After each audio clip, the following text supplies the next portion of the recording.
गोकुल में इंद्र की पूजा का विधान था, परिपाटी था। इंद्र वर्षा के देव हैं, अतः वर्षों से आ रही परंपरा थी कि इंद्र की पूजा होगी। भगवान कृष्ण कन्हैया लाल ने अपने समस्त गांव के लोगों से कहा कि देखो ऐसा है, हम लोग इस बार इंद्र की पूजा नहीं करेंगे। हाँ, हम लोग प्रकृति की पूजा करेंगे। हाँ, तो इस बार जब पूजा नहीं हुआ ना, प्रकृति मतलब हमें जो सामने से चीजें मिल रही हैं, हाँ, हवा कौन दे रहा है, पर्वत, हाँ, वृक्ष, तो इनकी पूजा करनी है।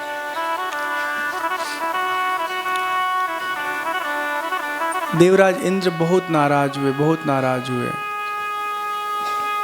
और इतनी घनघोर वर्षा हुई कि सब के सब लोग त्रस्त हो गए, परेशान हो गए।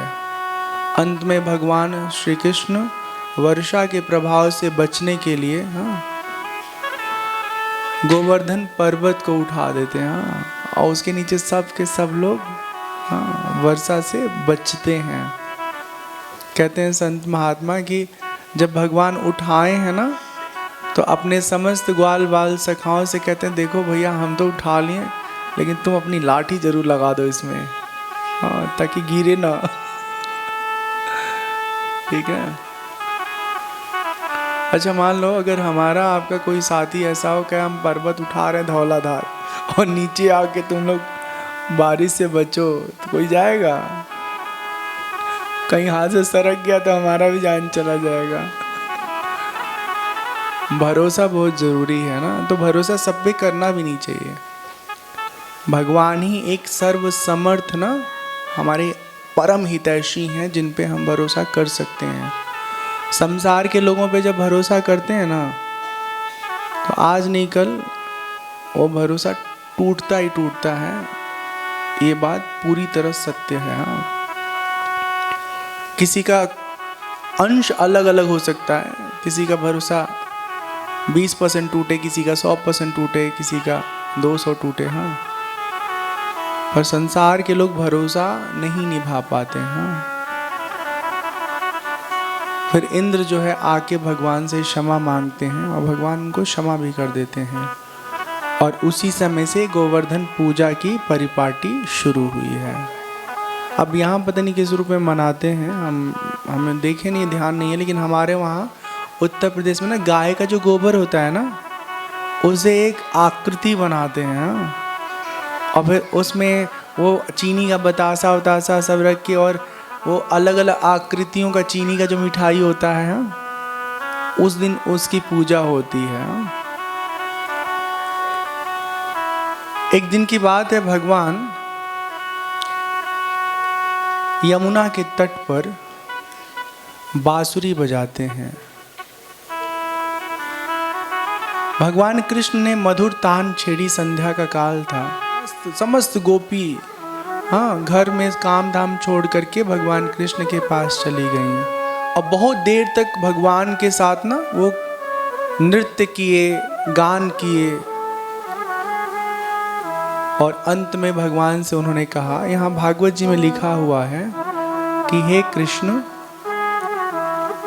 आपको पति रूप में प्राप्त करने की हमारी बहुत लालसा है, और इसलिए हम सबको स्वीकार करो। हमारा मन घरों में नहीं लगता, हमारा मन सदा सदा तुम्हारे साथ ही लगा रहता है। भैया फ्लैट कुछ बजाते रहिए ना, वो चेंज करेंगे ना उसमें, तो अच्छा नहीं रहेगा हमारे लिए। तो भगवान कृष्ण को वो पति के रूप में चाहती हैं। देखो एक बात समझ लो, पति का मतलब, ठीक है ना, दुनिया में एक स्त्री देहधारी का, हाँ, एक पुरुष देहधारी से जब संबंध होता है ना, तो पुरुष को पति कहते हैं और स्त्री को पत्नी कहते हैं, ठीक है ना। तो ये लोक व्यवहार के लिए तो उचित शब्द है, इसमें कोई हमें आपत्ति नहीं है, लेकिन आध्यात्म के क्षेत्र में आध्यात्मिक ढंग से विचार करिएगा, भक्ति के मार्ग पर चल के जब आप चिंतन मनन करिएगा ना, तो सच्चाई ये है कि इस संसार में केवल और केवल एक ही पति है। हाँ, सर्वाधिपति, हाँ, परम पिता परमेश्वर।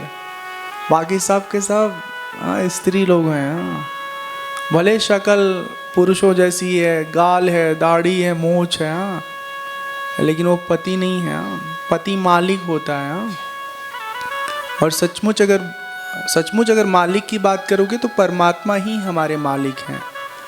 आदमी तो खाली ठेकेदार होता है। हाँ, ठेकेदार, समझ में आई बात? एक निश्चित कालावधि के लिए उसको टेंडर मिलता है कि भैया जी ये रोड बनवा दीजिएगा, भैया जी। तो सभी जो गोपियां हैं वो भगवान से अनुनय विनय करती हैं। हम बता रहे थे पति की बात ना, तो पति उसे कहते हैं ना जिसके समक्ष आप अपना पूरा समर्पण करो और आपको पूरा भरोसा रहे कि वो आपका जो जीवन है उसकी रक्षा कर सके, उसको संभाल सके, उसको और बेहतर बना सके। सच बात यह है कि परमात्मा ही हम सबके पति हैं। आपको पता है वृंदावन में एक संप्रदाय है, सखी संप्रदाय। हाँ, उसमें स्त्री पुरुष जो भी होते हैं ना उस संप्रदाय में, जैसे हम जिस संप्रदाय से हैं उसको वैष्णव श्री संप्रदाय कहते हैं। तो माथे पे चंदन ऐसे दिख रहा है ना, ये बीच में गोल होता है, मुंह पोंछते उससे कभी कभी बिगड़ जाता है वो। हाँ, हमारी आदत नहीं है कि बार बार वो मेकअप करके सबके सामने आए। एक बार लग गया तो लग गया, टेढ़ा हो, हाँ, मिट जाए, फिर अगले दिन लगेगा। तो ये चिन्ह है संप्रदाय का। तो वो जो वृंदावन में संप्रदाय ना, वो संप्रदाय का नाम है सखी संप्रदाय। तो उसमें ना अगर कोई स्त्री शामिल हो गई ना तो भी भगवान की सखी, और कोई पुरुष अगर उसमें दीक्षा ले लिए तो भी भगवान के सखी अपने आप को समझते हैं। और ऐसे ही सिंदूर बिंदी और कान में झुमका, एकदम ऐसे मेकअप करके वो लोग रहते हैं। उनका मानना ये है कि हम भगवान की सेविकाएं हैं, गोपियां हैं, उनके प्रियतमा हैं, वो हमारे प्रेमास्पद हैं, ऐसे भाव है। देखो भक्ति के क्षेत्र में ना आप कोई ना एक निश्चित रेखा नहीं खींच सकते, कोई धारणा नहीं बना सकते कि किसकी भक्ति किस ढंग से हो। जिसका जिस तरह से भाव भगवान से जुड़ जाए वो स्वतंत्र है भगवान से उस रूप में जुड़ने और भक्ति करने के लिए। ठीक है, कोई भगवान को पति मान ले, कोई प्रेमी मान ले, कोई बेटा मान ले, हाँ, कोई दोस्त मान ले, जिसको जो मानना है माने, शुद्ध मन से माने तो भगवान उसकी सुनते हैं। सब लोग खेल खेलते हैं, नृत्य करते हैं, कुछ देर में भगवान कृष्ण वहाँ से गायब हो जाते हैं ना, अदृश्य हो जाते हैं। वो ये देखने के लिए कि देखें जरा मेरे अनुपस्थिति में इन सबों को कैसा अनुभव हो रहा है। जब अचानक देखती हैं कि भगवान कृष्ण हमारे बीच में नहीं है, कहीं कहीं दूर चले गए हैं, तो ठीक वही हाल होता है जैसे ना गैया का बच्चा उसकी आंखों के सामने ना दिखे तो छटपटाती है। वो गाती हैं, जयति तेधिकं जन्मना व्रज शयत इंदिरा शाश्वतत्र हि। जयति तेधिकं जन्मना व्रज शयत इंदिरा शाश्वतत्र हि। दैतदृश्यतां दीक्षुतावका, दैतदृश्यतां दीक्षुतावका, स्वैधृतास्तवा त्वां विचिन्वते। जयति तेधिकं जन्मना व्रज शयत इंदिरा शाश्वतत्र हि।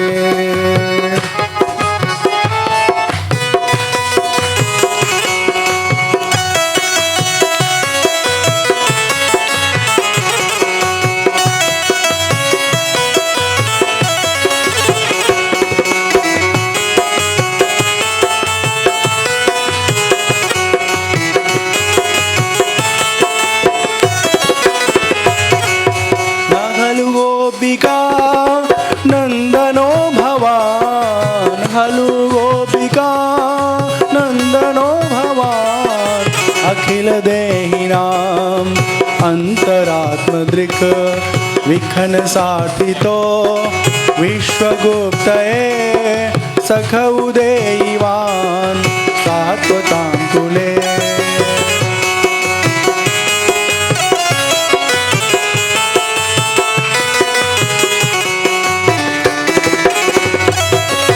जयति जन्मना व्रज शयत इंदिरा शाश्वत ग्रहे शयत इंदिरा शाश्वत ग्रहे शयत इंदिरा शाश्वत ग्रहे।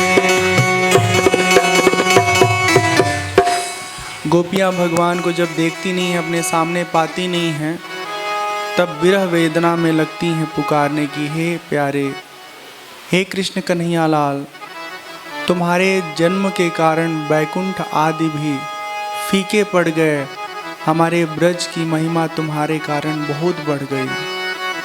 तुम्हारे सौंदर्य और मृदुलता से देवी लक्ष्मी अपना बैकुंठ छोड़ करके हमारे ब्रजधाम में निवास करने लगी। यहाँ नित्य निरंतर लक्ष्मी जी का निवास हो गया। हे प्रभु, हे प्रियतम, देखो तुम्हारी गोपियाँ तुम्हारे लिए कितनी आतुर हैं, तुम्हारे चरणों में अपना जीवन समर्पित करने को आतुर हैं। हम वन वन में भटक रहे हैं, तुम्हें ढूंढ रहे हैं, तुम कहाँ हो? जहाँ भी हो हे यशोदानंदन, हम सबके समक्ष आ जाओ। समस्त शरीरधारियों के हृदय में रहने वाले उनके साक्षी हो प्रभु। हे अंतर्यामी, अब और विरह वेदना हमसे सहन नहीं होगा। इस तरह से रो रो करके अपने मन के भावनाओं को व्यक्त करती हैं।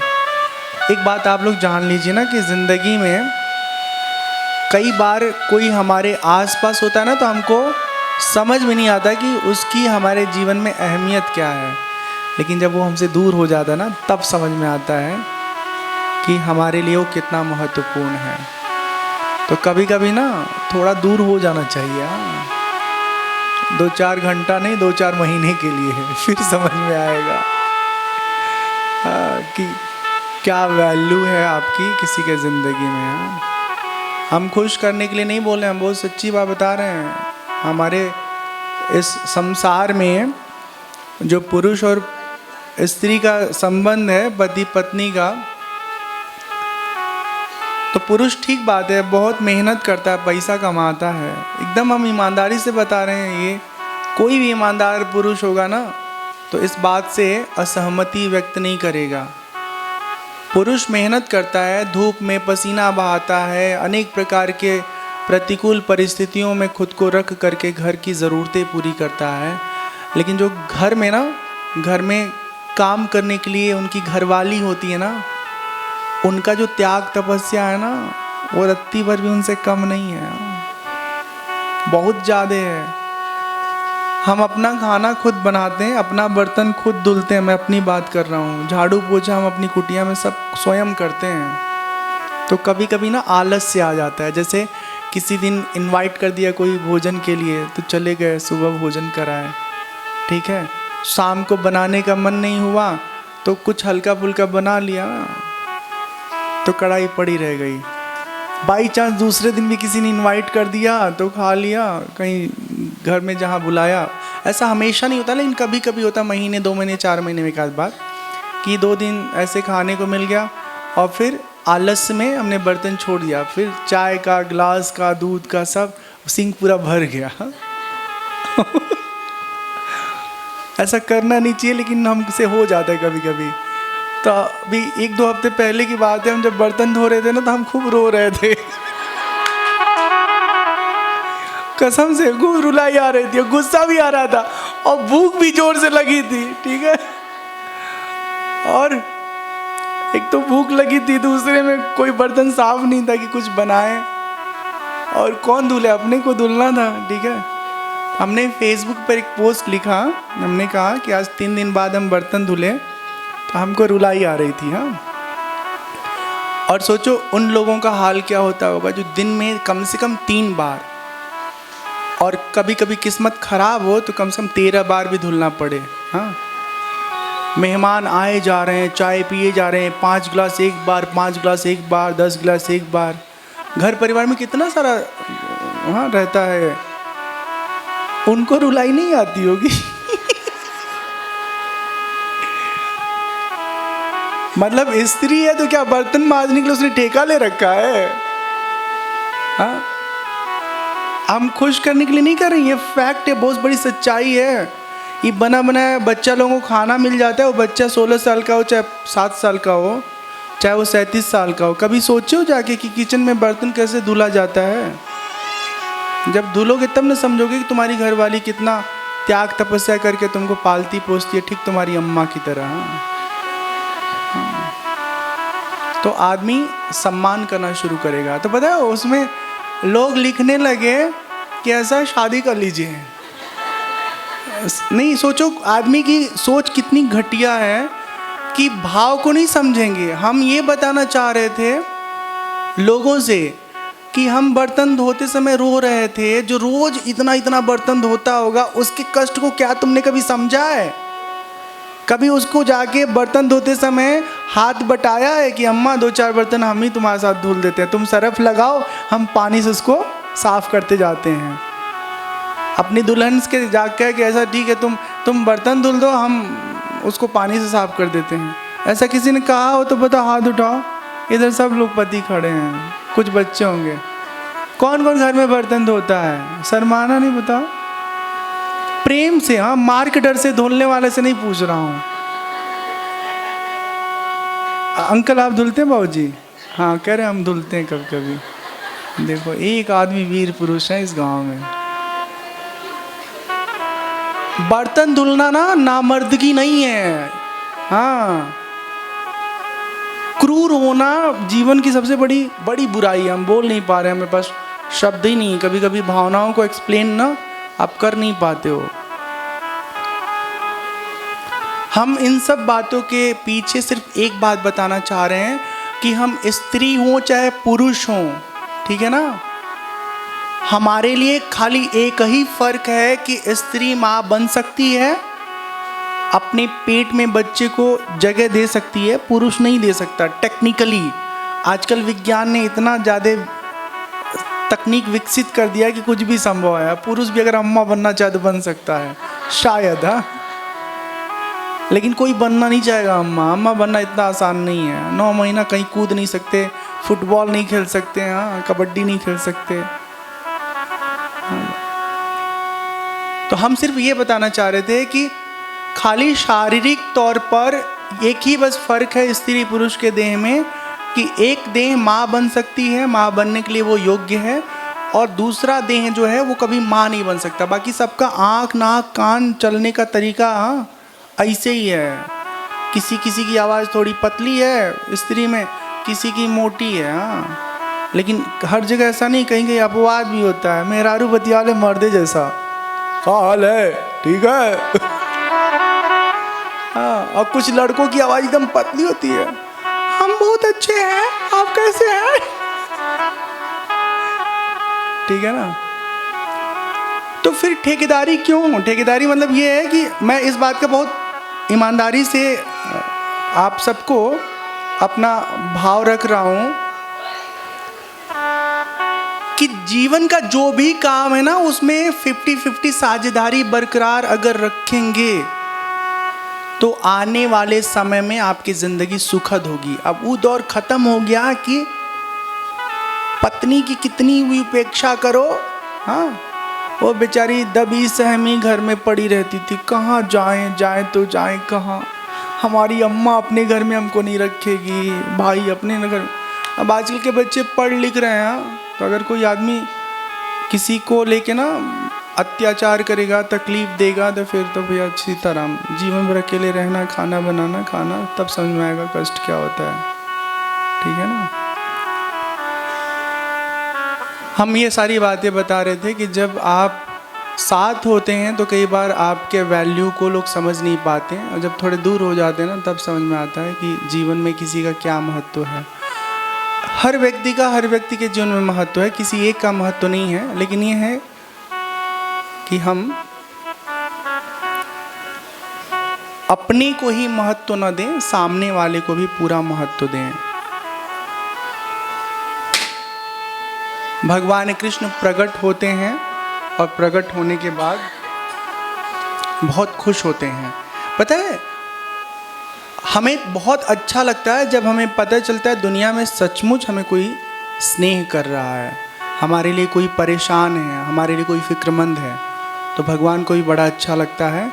और फिर भगवान खूब आनंद से पुनः सब गोपी जन के साथ नृत्य करते हैं। एक भजन सुनेंगे, उसी दृश्य को इस गीत में पिरोया गया है। नृत्य करत जमुना तीर, नृत्य करत जमुना तीर, नृत्य करत जमुना तीर, कृष्ण गोपियों के संग, कृष्ण गोपियों के संग, शरद पूर्णिमा की रात, शरद पूर्णिमा की रात, कुसुमित वन मन उमंग, नृत्य करत जमुना तीर, नृत्य करत जमुना तीर।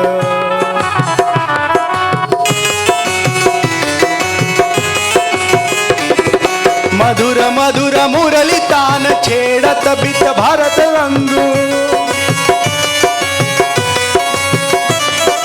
मधुर मधुर मुरली तान छेड़त बिच भारत रंग, हर्षित अति गोपी आज परिपूर्ण मन अरंग, परिपूर्ण मन अचन, नृत्य करत जमुना तीर, नृत्य करत जमुना तीर।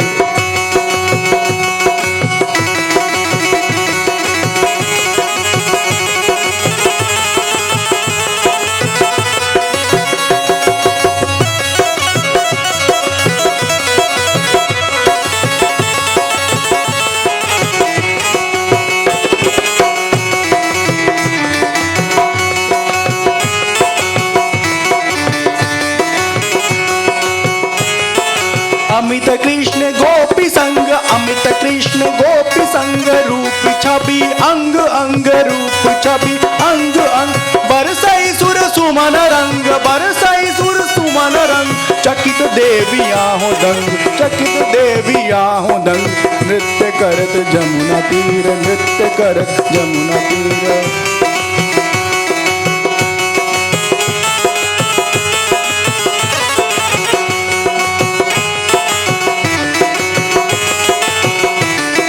गर्वित मन काम देव, लज्जित अति देख ढंग,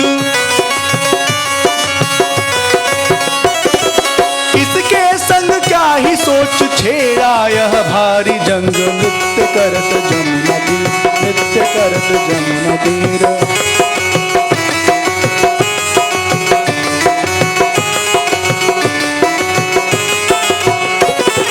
परिपूर्ण काम कृष्ण उनका यह रास रंग, परिपूर्ण काम कृष्ण उनका यह रास रंग, चिंतक मन चित्त हरत, चिंतक मन चित्त हरत, और करत मोह भंग, नृत्य करत जमुना तीर, नृत्य करत जमुना तीर, नृत्य करत जमुना तीर, नृत्य करत जमुना तीर।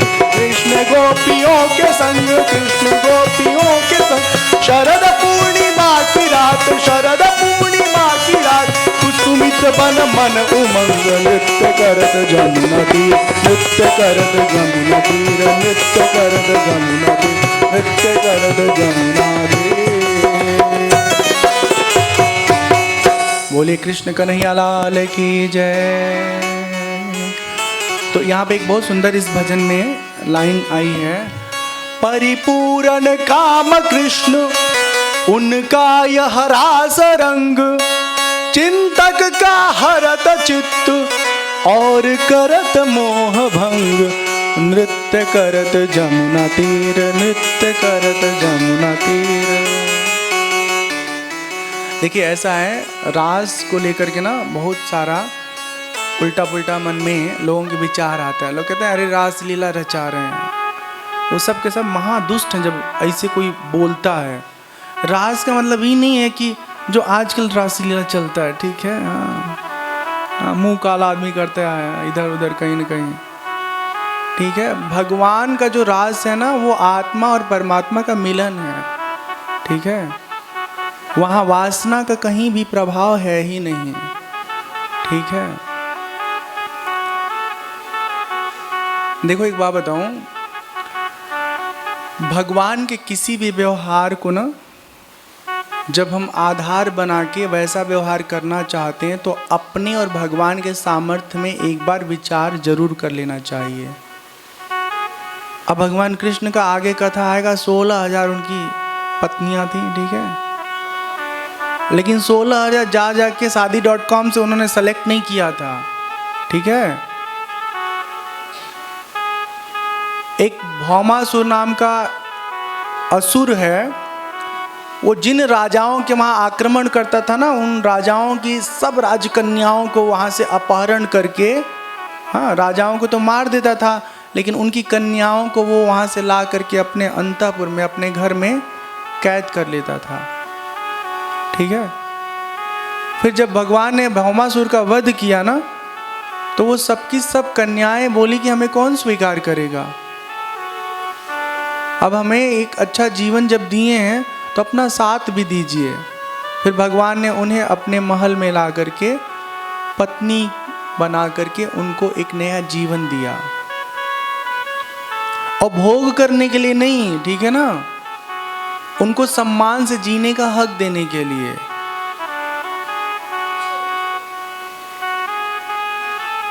और मान लो भगवान, थोड़ा सा कल्पना ही कर लो, ठीक है, करना ही है तो कर लो, क्या करना है।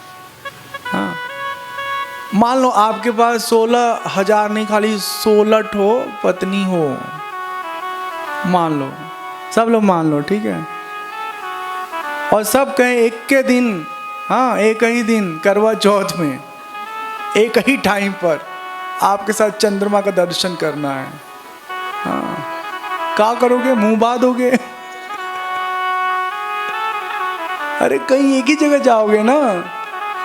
नारद जी के मन में एक भ्रम आ गया कि भगवान की इतनी सारी जीवन संगनियां हैं, हाँ, पत्नियां हैं, कैसे सबको मैनेज करते हैं, कब किससे मिलते हैं। हाँ, अगर एक दिन एक से मिले तो 16,100 है, तो किसका कब नंबर आएगा बताओ? सालों साल बाद नंबर आएगा मिलने का। तो ऐसा करना तो नहीं चाहिए, लेकिन नारद जी ने खुरापात अपना करके झांकना शुरू किया कि खिड़की रास्ते भगवान देखे किसके कमरे में हैं।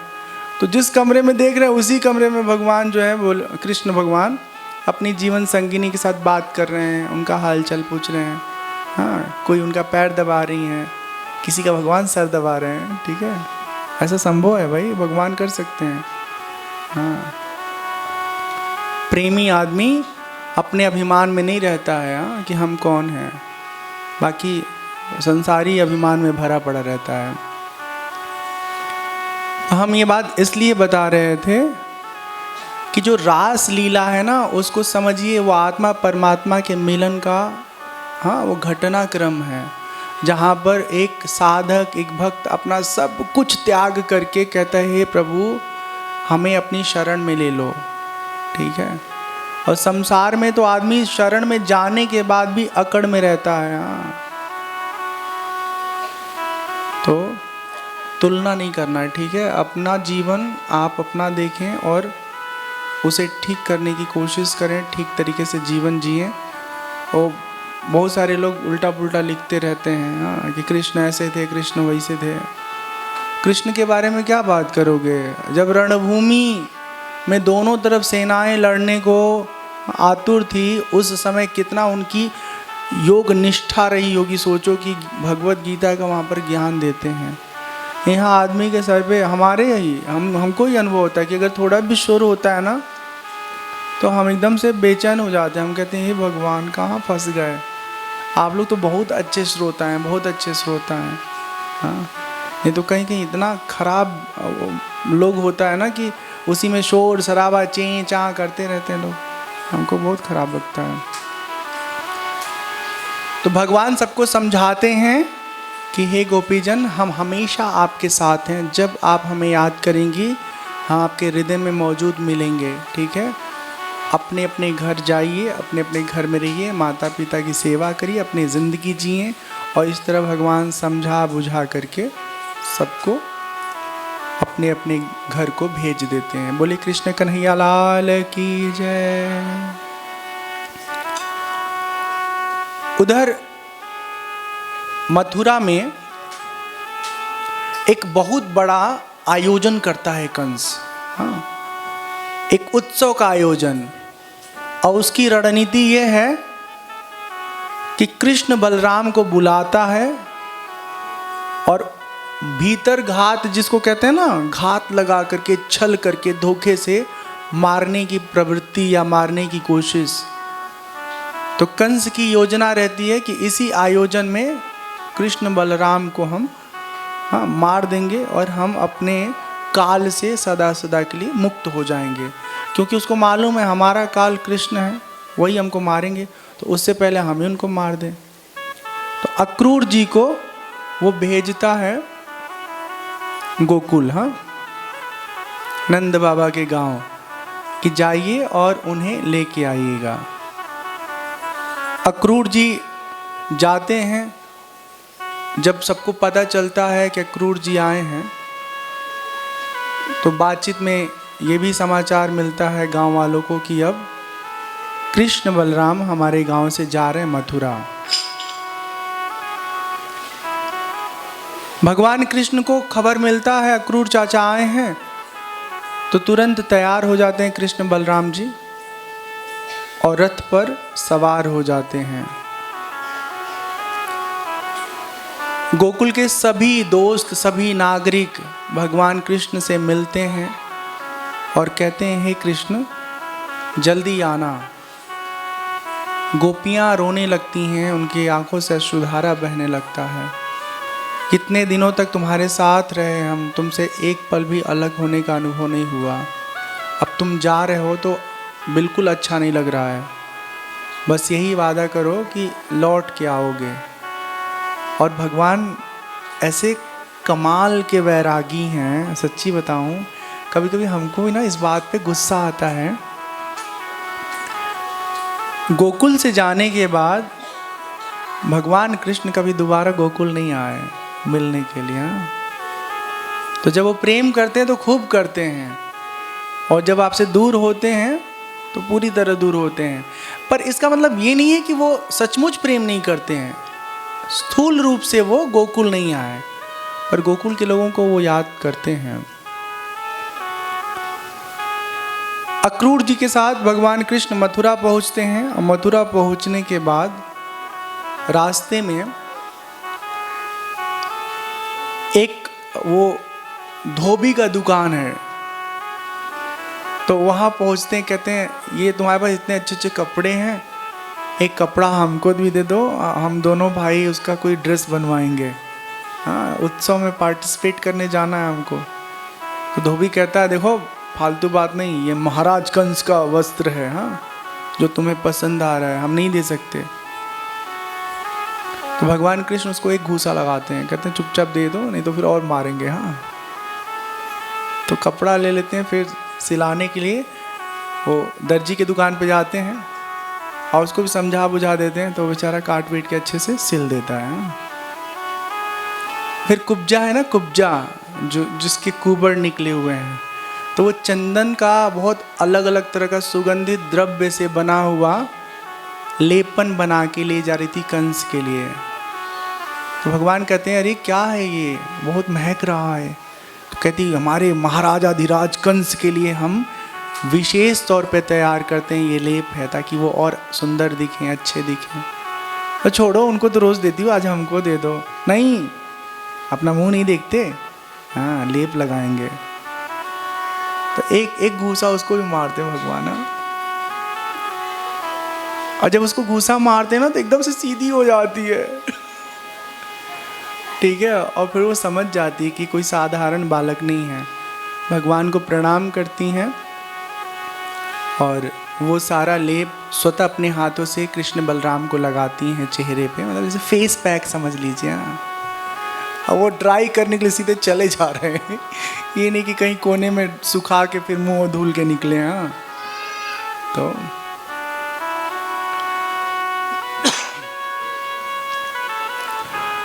भगवान जब आयोजन स्थल पर पहुंचते हैं,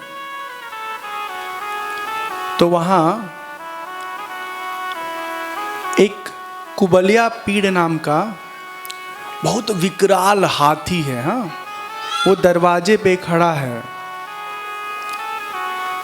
और कंस ने क्या किया था, उसको, उस हाथी को ना ढेर सारा मदिरा पान करा दिया था। वो एकदम से उन्मत्त था।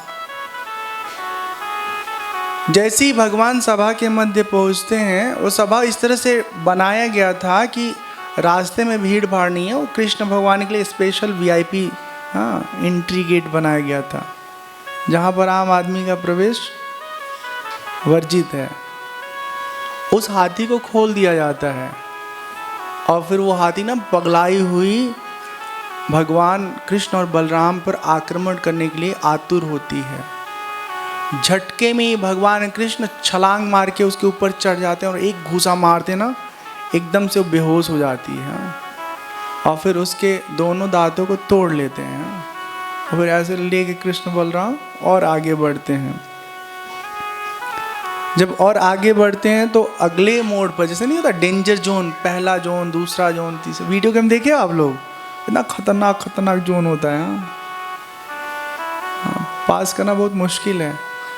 जब अगले पड़ाव पे जाते हैं तो वहाँ एक चाड़ूण और मुष्टिक नाम के बहुत ही बलशाली पराक्रमी पहलवान हैं। वो सब जो है भगवान कृष्ण के ऊपर आक्रमण करते हैं। बताओ, शर्म भी नहीं आती उनको, इतने छोटे छोटे बच्चों के ऊपर। मतलब कितना 8 साल 9 साल के होंगे कृष्ण भगवान, कुछ ऐसे ही है।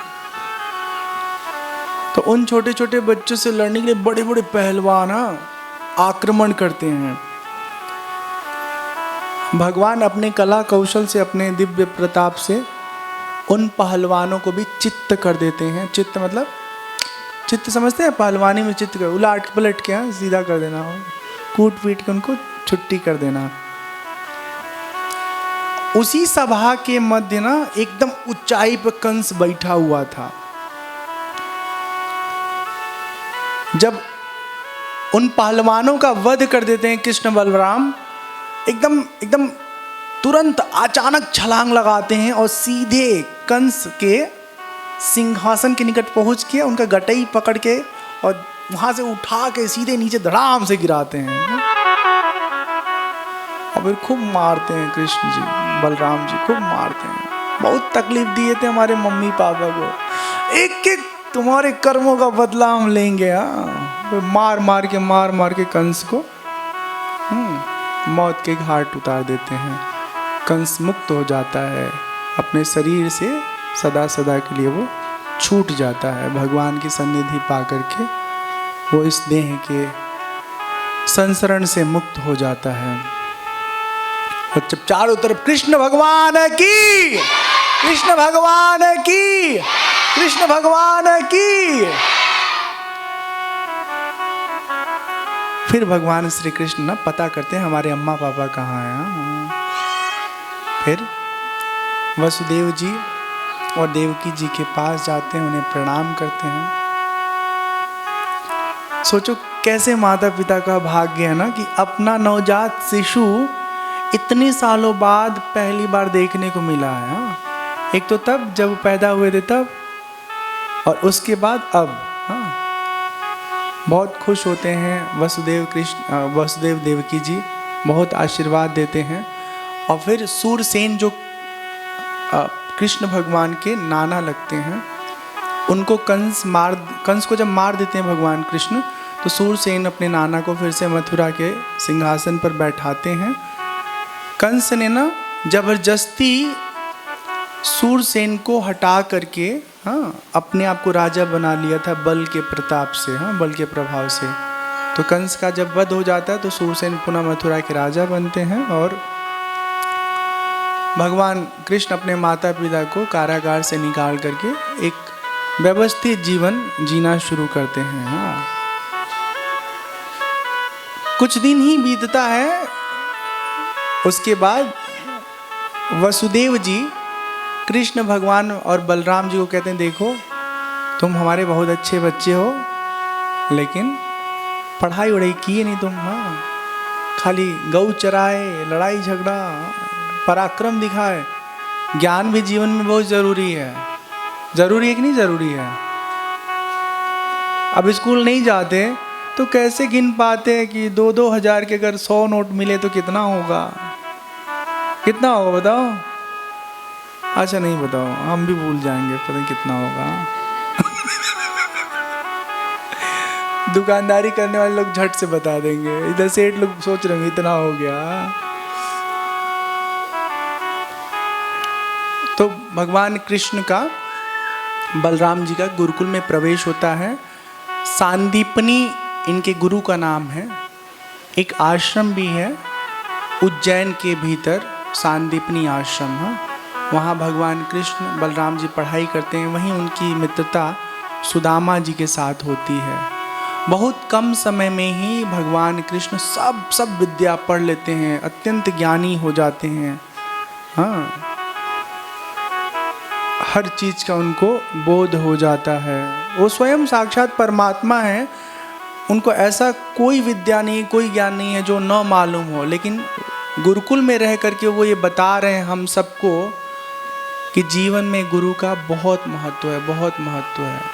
ठीक है, गुरु हमारे जीवन का वो साधन है जिसके मिलने के बाद हमारे जीवन का जो दोष है ना, वो सदा सदा के लिए समाप्त हो जाता है। जो कमियां हैं वो दूर हो जाती हैं।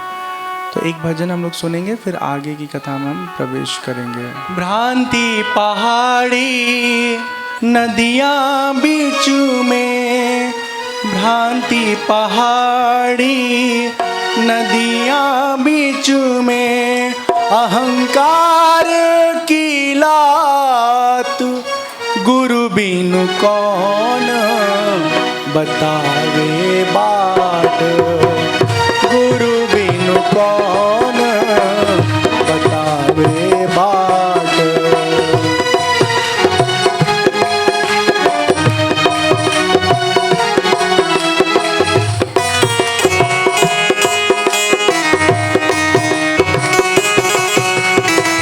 गुरु बिनु कौन बतावे बाट।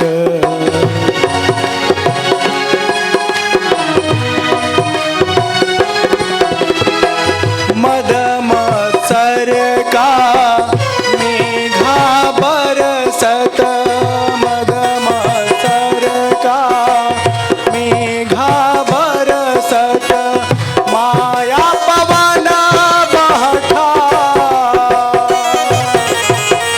माया पवन बहठा, गुरु बिनु कौन बतावे बाट, गुरु बिनु कौन बतावे बाट।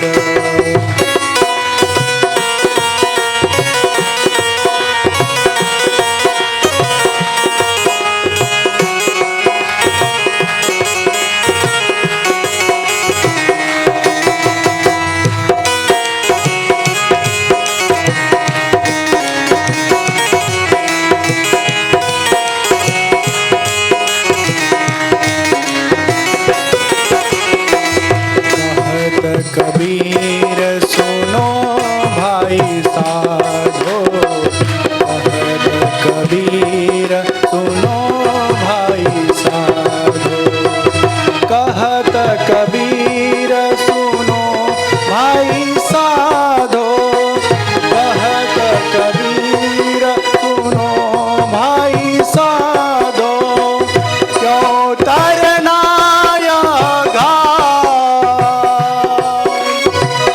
क्यों तरना यह घाट, गुरु बिनु कौन, गुरु बिनु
सद्गुरुनाथ महाराज की जय। एक और बहुत सुंदर सा भजन है गुरु महिमा पर। गुरु की महिमा गा, गुरु की महिमा गा, गुरु की महिमा गा रे मनवा, गुरु की महिमा गा। आओ करें यशगान गुरु की हम पर कृपा महान। आओ करें यशगान गुरु की हम पर कृपा महान।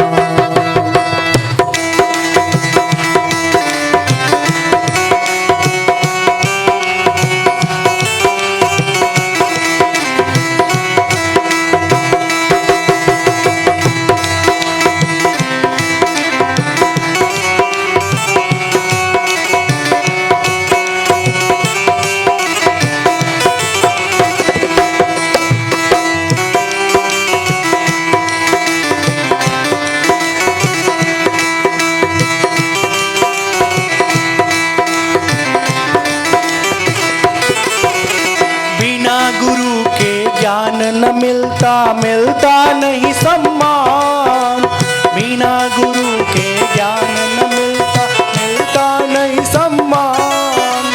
अज्ञानी भी ज्ञानी बनता गुरु विद्या की खान, अज्ञानी भी ज्ञानी बनता गुरु विद्या की खान। युगों युगों से गुरु रहा है सुख सपनों की खान, युगों युगों से गुरु रहा है सुख सपनों की खान। आओ करें यशगान गुरु की हम पर कृपा महान। आओ करें यशगान गुरु की हम पर कृपा महान।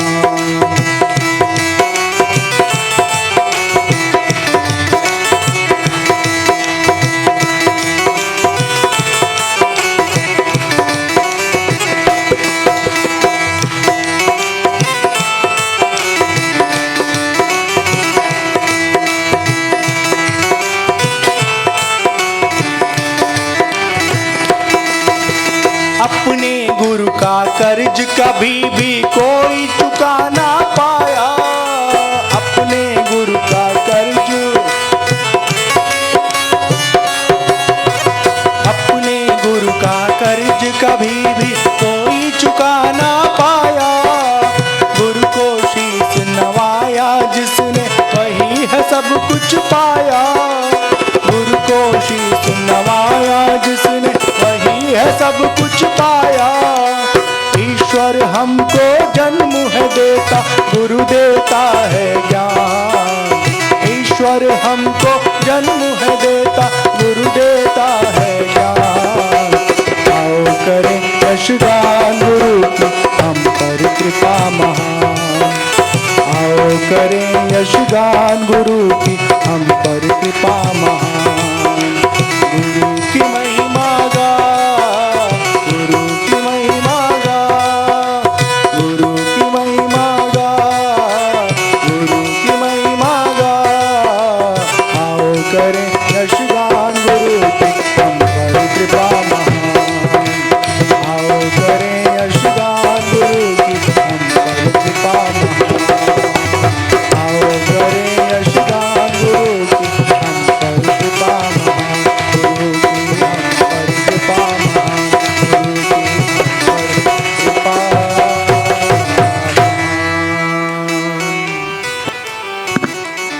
आओ करें यशगान गुरु की हम पर कृपा महान। अपने गुरु का कर्ज कभी भी कोई चुका ना पाया, गुरु को शीश नवाया जिसने वही है सब कुछ पाया। ईश्वर हमको जन्म है देता गुरु देता है ज्ञान। आओ करें यशगान गुरु की हम पर कृपा महान। आओ करें यशगान गुरु की हम पर कृपा महान। बिना गुरु के ज्ञान न मिलता, मिलता नहीं सम्मान। अज्ञानी भी ज्ञानी बनता, गुरु विद्या की खान। युगों युगों से गुरु रहा है, सुख सपनों की खान। आओ करें यशगान गुरु की, हम पर कृपा महान।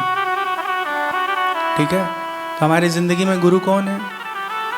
अब माथे पे चंदन लगा है, गले में कंठी का माला पहना है, ये तो मतलब ऐसे गुरु हैं जिनको गुरु हो ना हो मान ही लिया जाता है। शक्ल में कोई ऐसा दिख रहा है कि हाँ सफ़ेद ऑरेंज कपड़ा पहना हुआ है, हाँ माला पहना हुआ, खड़ाऊ पहना हुआ है, तो गुरु जी नमस्ते, गुरु जी नमस्ते, हाँ ऐसे हम बोल देते हैं। लेकिन जो सबसे प्रमुख असली गुरु हमारे जीवन का आरंभिक गुरु होता है, वो होता है हमारी माँ, हमारे पिता। होते कि नहीं होते हैं?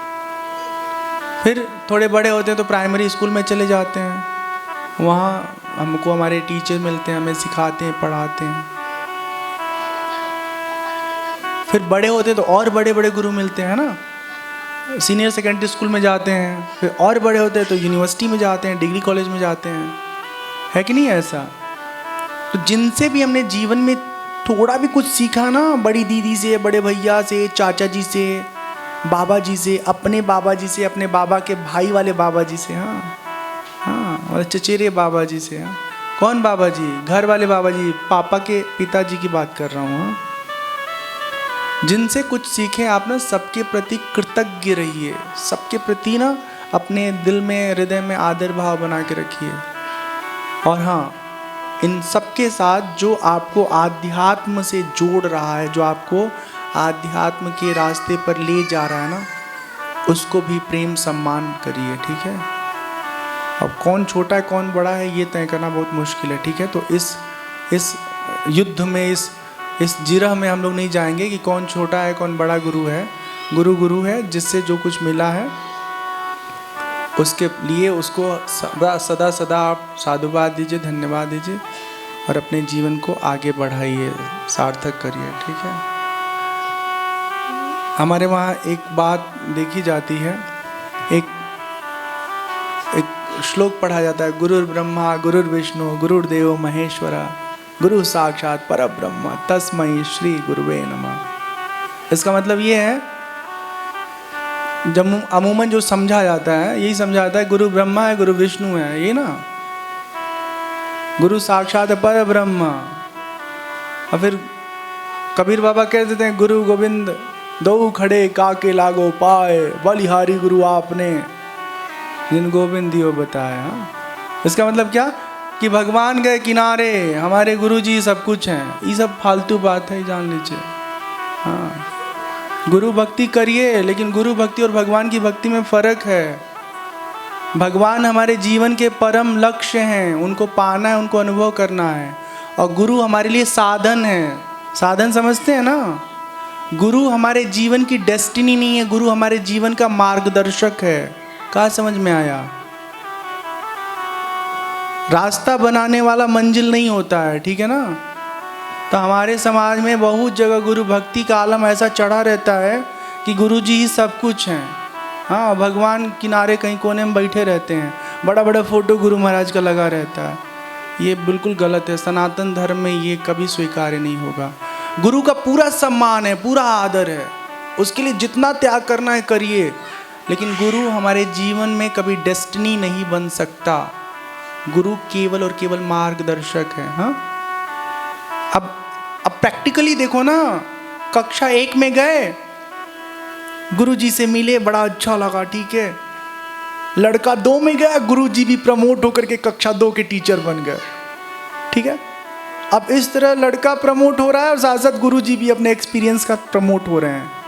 और फिर फाइनली लड़का जिद करने लगा, अम्मा अम्मा हम गुरु जी के साथ ही रहेंगे, हाँ उन्हीं के साथ रहेंगे, हमको बहुत अच्छे लगते हैं गुरु जी। 2 थप्पड़ मारेगी अम्मा, ठीक हो जाओगे। हाँ, गुरु जी बड़े अच्छे लगते हैं। गुरु जी को पाने के लिए गए थे कि विद्या पाने के लिए गए थे? गुरु जी से विद्या लिए ना, बदले में उनका सम्मान करो, आदर करो, उनके लिए जो कुछ कर सकते हो सब करो, सेवा। हाँ, लेकिन गुरु जी से चिपक करके ना अपनी डेस्टिनी छोड़ना नहीं है। चिपकने का मतलब आसक्ति की बात मैं कर रहा हूँ। ठीक है। तो इन बातों पे कभी कभी जब हमको समय मिलता है, मौका मिलता है, तो हम इसलिए बताते हैं कि हम इस बात को अच्छी तरह से जान लें, समझ लें कि हमारे जीवन में हमारा जो ध्येय है वो ईश्वर की ओर अभिमुख होना है, ईश्वर को पाना है, साक्षात्कार करना है, अपने हृदय में उनका अनुभव करना है। हाँ, और उस अनुभव की यात्रा में गुरु से जो ज्ञान मिलता है वो ज्ञान सहायक साधन बनता है। ठीक। तो कितने सारे चेले लोग होते हैं, गुरु गुरु गुरु गुरु गुरु गुरु गुरु गुरु ऐसे नाम जपते रहते हैं। अरे गुरु भी अपने कर्म फल को भोगने के लिए इस देह में आए हैं, ठीक है ना।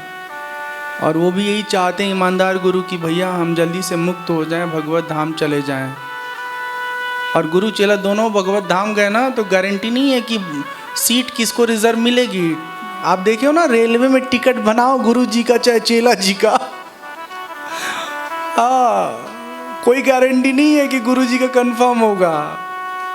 चेला का कंफर्म हो सकता है, गुरु जी का वेटिंग में हो सकता है। और रेल के नियम के अनुसार जिसका सीट कंफर्म है वही उस सीट का अधिकारी है। हाँ, तो थोड़ा व्यवहार से आप अपने आध्यात्म में भी चीज़ों को समझने के लिए कोशिश करिए कि रेलवे अधिकार नहीं देता है कि आप अपनी सीट पे दूसरे को बिठा सको। फिर आध्यात्म में कहाँ से अधिकार मिलेगा? सबका अपना अपना जीवन यात्रा है, सबकी अपनी अपनी साधना है। हमसे जो श्रेष्ठ जन है वो, उनका केवल इतना रोल है हमारी ज़िंदगी में कि जो सफ़र उन्होंने तय किया है उसका रास्ता वो बता सकते हैं। हाँ, उठा के आपको मंजिल के ऊपर ले जाके छोड़ नहीं सकते हैं।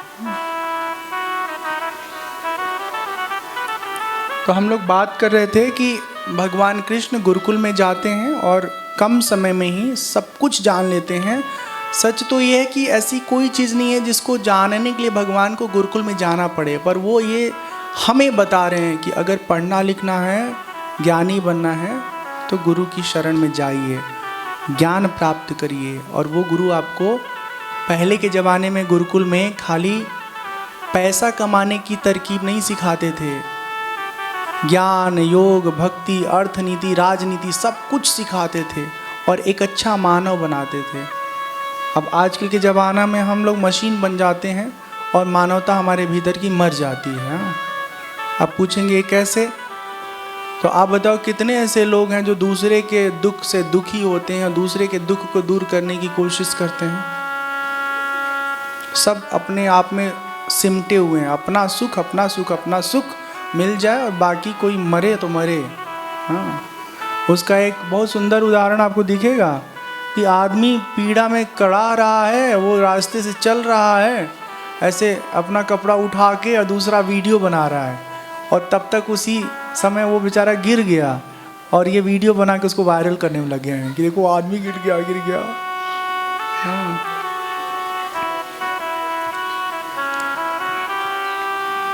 यहीं गुरुकुल में भगवान कृष्ण की सुदामा जी से मित्रता होती है। आगे की कथा में हम लोग इस प्रसंग को भी सुनेंगे। भगवान गुरुकुल से अध्ययन करके वापस आते हैं अपने नगर को,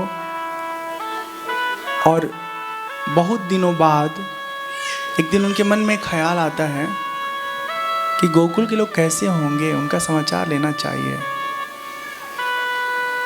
तो उद्धव जी से कहते हैं, उद्धव जी जरा आप गोकुल जाइए और समाचार लेके आइए कि सब लोग कैसे हैं, और अपना संदेशा भी भेज देते हैं कि जब लोग मिलेंगे तो उनको समझा दीजिएगा। हाँ, जो चिट्ठी में लिख के देते हैं भगवान कृष्ण उद्धव जी को, वो कहते हैं कि ये सब हमारे सखाओं को, मित्रों को हाँ समझा दीजिएगा। प्यारे उद्धव, गोपियों का मन निरंतर मुझ में ही लगा रहता है। उनके प्राण, उनका जीवन, उनका सर्वस्व अगर कुछ है तो हम हैं। अतः तुम ब्रज जाओ और हमारे माता पिता नंद बाबा यशोदा मैया को खूब आनंदित करो। वो मेरे विरह में ना बड़े दुखी होंगे, तो उनको सुख पहुंचाओ। उनको जब तुम मिलोगे तो उन्हें बहुत अच्छा लगेगा। उद्धव जी ऐसे सखा हैं भगवान कृष्ण के कि कृष्ण से प्रेम तो करते ही करते हैं, ध्यान से सुनो, एकदम कृष्ण जैसे सज सवर के रहते हैं। भगवान कृष्ण के जो वस्त्र थोड़े फेड हो जाते हैं, थोड़े पुराने हो जाते हैं। उद्धव जी कहते हैं भगवान मेरे को दे दीजिए ना, तो भगवान अपने कपड़े उनको दे देते हैं और ऐसे ही कपड़े पहनते हैं जैसे कृष्ण भगवान पहनते हैं, वैसे ही सजते हैं, वैसे ही संवरते हैं। दूर से देखे तो समझ ही ना पाए कोई कि कृष्ण है कि उद्धव है। अगर आजकल हमारे समाज में कोई कॉपी करने लगे ना तो आदमी को जलन होने लगती, देखो हमारा वाला कटिंग इसने करा लिया। हाँ, कुछ और करा लेते। हाँ, जैसे हमने सिलवाया था कुर्ती ऐसी ये भी सिलवा दी, अलग अलग नहीं ले सकते थे। भगवान को कभी ऐसा फील नहीं हुआ। मान लो मेरे जैसे कोई आदमी एकदम जैसे मैं करूं वैसे वो भी करे, जैसे मेरे नाम के साथ लिखा ना डिजिटल बाबा। आप लोगों को पता नहीं मालूम है कि नहीं मालूम है कहानी। मेरे नाम के साथ डिजिटल बाबा लिखा रहता है, तो हम देखते हैं फेसबुक पे कई सारे डिजिटल बाबा अपने नाम के साथ लिख देते हैं। कुछ लड़के लिख देते हैं, कुछ लोग लिख लेते हैं। हमको थोड़ी देर जलन होती है कि ये तो डिजिटल बाबा नहीं है ना, हम ही तो हैं, तो कहाँ ही लोग कॉपी कर रहे हैं हमारा। ठीक है, ठीक है, नहीं मतलब डिजिटल बाबा सबको ही हो सकता है, सब है, लेकिन मेरे अपने नाम में एक डिजिटल है, दूसरा बाबा है, उसका कॉम्बिनेशन है। बाबा मतलब ट्रेडिशनल लाइफ जो सत्संग प्रवचन करते हैं, और डिजिटल एक टूल है, एक मीडियम है जिसकी जरिए आप अपने बातचीत को, अपने अनुभव को, अपने प्रोग्राम को दूर देश में बैठे लोगों तक पहुंचा रहे हो। ठीक है, तो वो दोनों के मिलने से डिजिटल बाबा हो गया। ठीक है, अब सब बाबा का फेसबुक पेज है, सब लोग अपना टीम रखे हुए हैं, सबका कैमरामैन होता है, सबका सोशल मीडिया मैनेजर होता है, सबका एक ना वो असिस्टेंट होता है। जब आप फ़ोन करेंगे तो उठाएगा क्या हेलो बाबा जी अभी बिजी हैं, बाबा जी पूजा में हैं। मेरे पास ऐसा कोई नहीं है, हम सब काम खुद करते हैं। ठीक है, आपके सामने उदाहरण है। तो सोशल मीडिया में कोई व्यक्ति हमसे बात करना चाहता है, मिलना चाहता है, फ़ोन करेगा, हम खुद उठाएंगे, बात करेंगे, उसके साथ जो कुछ भी बातचीत है उसमें शामिल होंगे। तो जो और बाबा लोग हैं ना वो कॉर्पोरेट बाबा लोग हैं। ठीक है, मतलब जैसे बड़े बिजनेस हाउस को फ़ोन करोगे ना तो उसका पीआर, उसका रिसेप्शन उठाता है, कहता है हाँ ठीक है अपॉइंटमेंट ले लीजिएगा। हमारे को कोई फ़ोन करता है तुरंत हम बात कर लेते हैं। तो कभी कभी लोग ना, सच्ची बता रहा हूँ, बिलीव नहीं करते कि मैं खुद बात कर रहा हूँ, तो हम कहते वीडियो कॉल कर लीजिएगा। हाँ ठीक है, लेकिन वीडियो कॉल ही बहुत खतरनाक चीज़ हो गया आजकल। हाँ पता है आप लोगों को, हाँ बहुत खतरनाक है। पुरुष लोग और दादू लोग और लड़का लोग तो कभी भी अननोन कॉल मत उठाओ। हाँ नहाते वाते तो बिल्कुल नहीं उठाना। जैसे नहा के आए और बदन पोंछने तब तक कॉल आ गया किसी लड़की का, लड़की का कॉल आ गया जरूर उठाएंगे। और फिर आपका इतना नेकेट जो दिखेगा ना हिस्सा गर्दन के हिस्से, क्योंकि आप नहा के आए हो और अच्छा गर्मी में हवा ले रहे हो, हाँ बनियान निकाल के उतना सा टुकड़ा निकाल के दूसरा क्लिप जोड़ करके आपका सीताराम कर देगा लोग। अब गांव भर सबसे बोलते फिरो। अरे मेरे साथ ऐसे एक बार घटना हुआ, सच्ची बता रहा हूँ। तो मैं चंडीगढ़ से आ रहा था, रास्ते में मैसेज आया कि मैं डॉक्टर कृतिका फ्रॉम चंडीगढ़ और आपसे बात करना है। तो सबसे मैं बात करता हूँ, तो मैंने कहा ठीक है, हम जब कुटिया पहुँचेंगे तो बात करेंगे। हम नहा लिए थे, बनियान पहने था मैं वो ठीक है। तो हम फ़ोन आया तो उठा लिए। मुश्किल से 4-5 सेकंड का कांड रहा होगा ना। हमको समझ में आ गया ना कि ये अपना नाम नहीं बता रही, अपना पहचान नहीं बता रही है, और सारी चीज़ें तो आजकल दिखता ही है। तो हमने कहा ये कुछ ना कुछ गेम प्लान कर रही है। हम काट दिए, ब्लॉक कर दिए।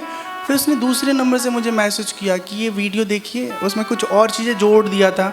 हमने कहा जो करना है करो सीताराम। हमने तुरंत ना उसके चैट, जैसे जैसे मेरे को चैट लिख रही थी ना, सब चैट मैंने रिकॉर्ड कर लिया, स्क्रीनशॉट, कि कैसे वो कह रही पैसे दो, नहीं दोगे तो ये करेंगे वो करेंगे। वो सब स्क्रीन रिकॉर्ड करके मैंने इंटरनेट पे डाल दिया, खुद ही डाल दिया। 23-24 हज़ार लोग देखे। तो बात समझो कि अगर आपका इंटेंशन ख़राब नहीं है ना तो कोई आपको गुमराह नहीं करेगा। बाद में कहानी ख़त्म हो गई, ख़त्म। फिर 2-3 हफ्ते बाद मैसेज उसी नंबर से मेरे को किया, क्योंकि नंबर हम ब्लॉक कर देते हैं लेकिन दूसरे नंबर से तो आदमी मैसेज कर सकता है ना। तो डीपी ऐसा ही था। तो इसलिए आप लोग बहुत ध्यान रखिएगा, ठीक है ना, बहुत ध्यान रखिएगा। मेरे पास भी एक मैसेज आया एक भैया जी का कि क्या करूं, मेरे से इतना पैसा मांग रही है। हमको मत दो, कुछ नहीं होगा, ठीक है।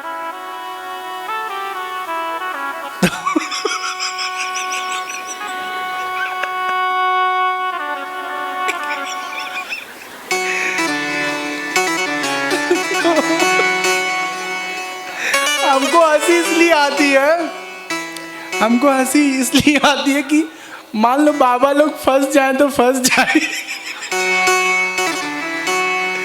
क्योंकि उनकी ना दुल्हन है ना उनकी पत्नी है, कोई नहीं है बेचारा।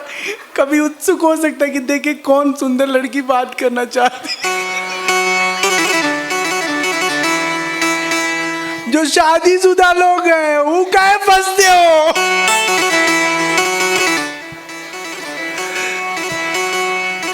आप लोगों को थोड़ा अटपटा लग रहा होगा, लेकिन जो जेन्युइन बात है ना, सच्ची बात है, उसको हम करने में हिचकते नहीं हैं।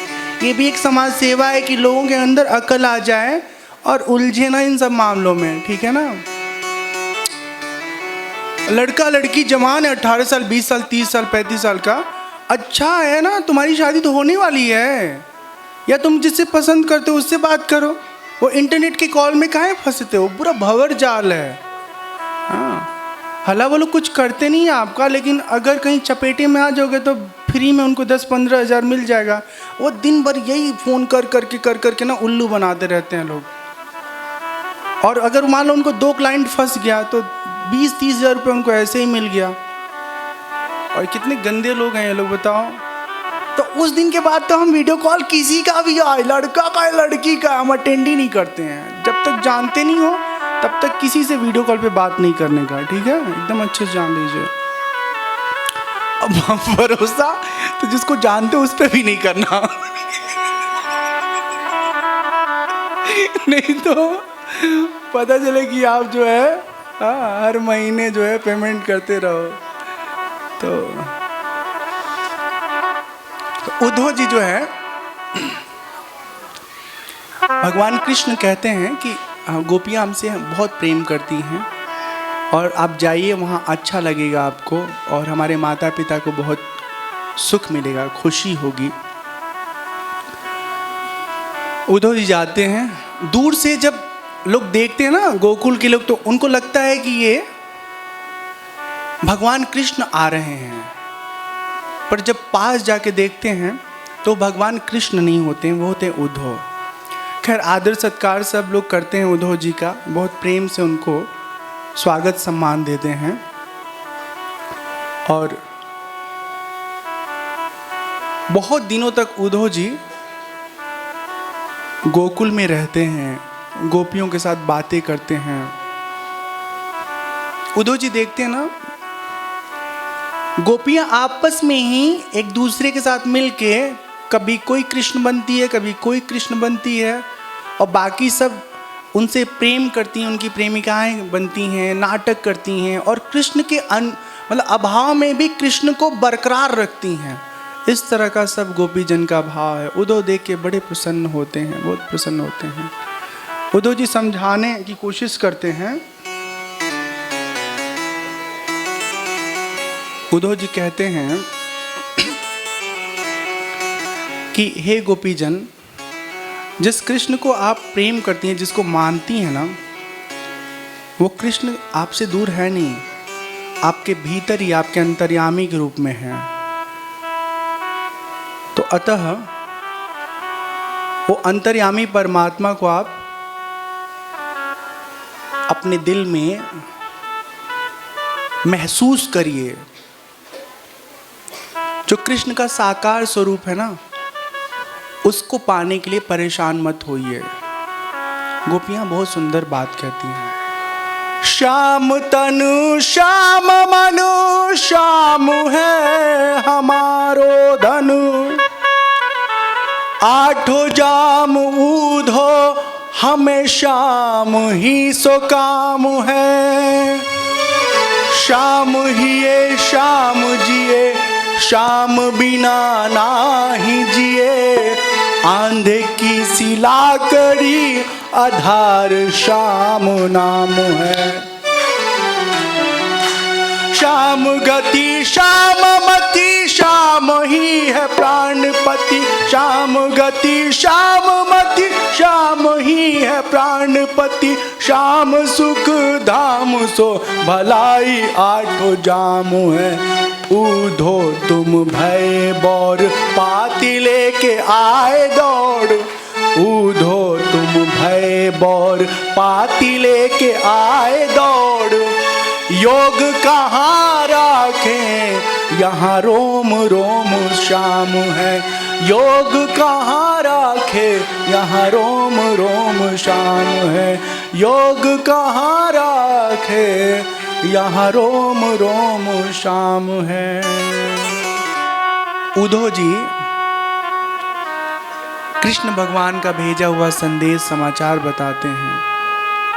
कहते हैं भगवान कृष्ण ने कहा है कि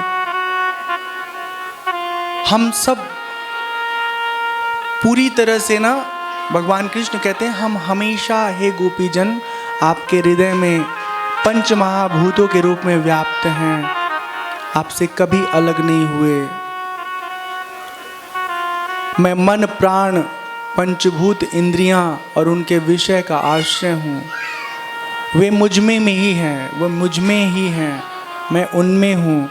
और सच पूछो तो उनके रूप में, मतलब सब रूपों में परमात्मा विद्यमान है।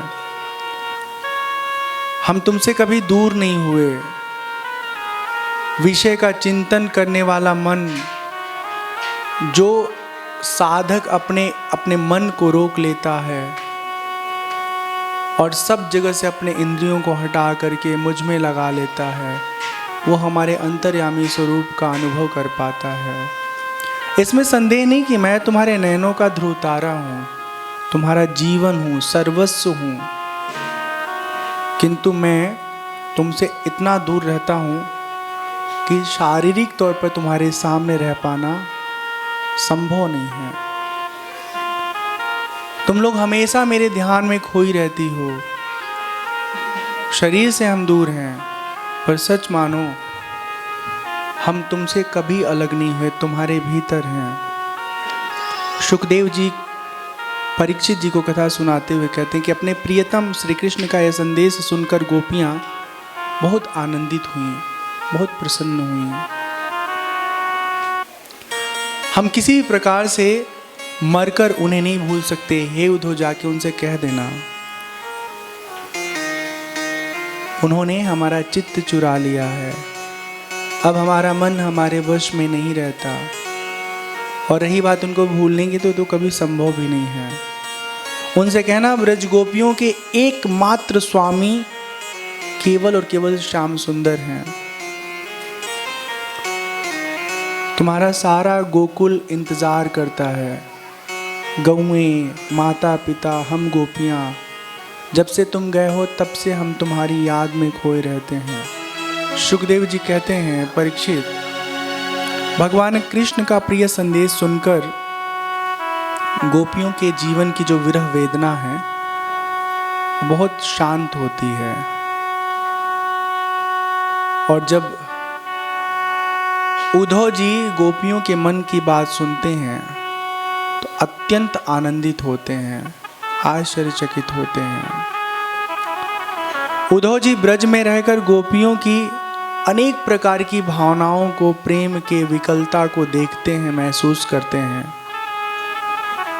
गोपियों को नमस्कार कर प्रणाम करके वो कहते हैं कि हे गोपीजन, अगर आप नहीं होते इस गोकुल में तो प्रेम का जो मूर्त रूप है ना, उसका कभी हम अनुभव नहीं कर पाते।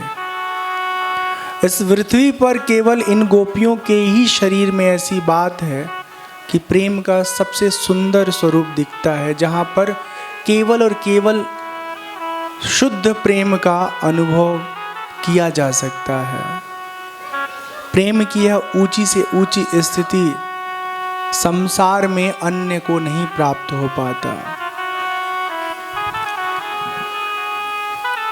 उद्धव जी उन लोगों से मिल करके और फिर भगवान के पास आते हैं, भगवान को समाचार बताते हैं। सुखदेव जी परीक्षित जी को कथा सुनाते हुए कहते हैं, महीने तक, मतलब महीने भर उद्धव जी ब्रज में रहे। थोड़ा सा आवाज बढ़ा लीजिए ना। तो उद्धव जी जो है 1 महीने तक गोकुल में रहते हैं और फिर आते हैं भगवान कृष्ण के पास और सारा समाचार बताते हैं। भगवान कृष्ण उद्धव के द्वारा जब समाचार बताया जाता है तो आँखों से भगवान के अश्रु निकलने लगता है। भगवान भी बहुत प्रेम करते हैं, पर प्रेम में पड़ करके भगवान अपने कर्तव्य से च्युत नहीं होते हैं। हम लोगों के साथ दोष है, हम लोगों में कमी ये है कि हम जब प्रेम में पड़ते हैं तो अपना रास्ता भूल जाते हैं और फिर भटक करके कहीं का कहीं पहुंच जाते हैं। बच्चा लोग स्कूल जाते हैं पढ़ने लिखने के लिए, क्या सपना होता है, पढ़ लिख के एक दिन नौकरी करेंगे, पैरों पे खड़ा हो जाएंगे, अपने मम्मी पापा का दुख दूर करेंगे। लेकिन 18, 20 साल, 22 साल का बाल गोपाल ना, ये लोग पढ़ाई करना छोड़ के बाकी सब नौटंकी करता रहता है लोग, और फिर जिंदगी भर रोता रहता है लोग। जीवन में एक बार आप अच्छे से पढ़ लिख लीजिए, अपने सपनों को पूरा कर लीजिए। जब आप सफल व्यक्ति हो जाएंगे तो अपने आप जीवन में सब कुछ ठीक हो जाएगा। पढ़ाई के समय पढ़ाई नहीं करेंगे, बाकी जिंदगी भर रोते रहेंगे।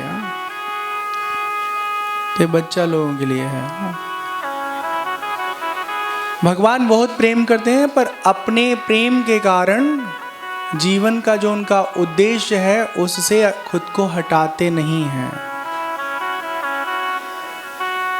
और सारा समाचार जान करके भगवान बहुत बहुत प्रसन्न होते हैं। तो अभी समय हो गया है 5:36-37, ठीक है। तो आगे की बहुत सुंदर कथा है, मुचकुंद की कथा, वो सब हम लोग कल सुनेंगे। भगवान श्री कृष्ण का विवाह होगा कल रुक्मिणी जी के साथ। फिर जो 16,100 भगवान की अन्य दुल्हन थी, वो कैसे भगवान की दुल्हन बनी, उस प्रसंग को भी सुनेंगे। तो आज की कथा को हम यहीं पर विराम देते हैं।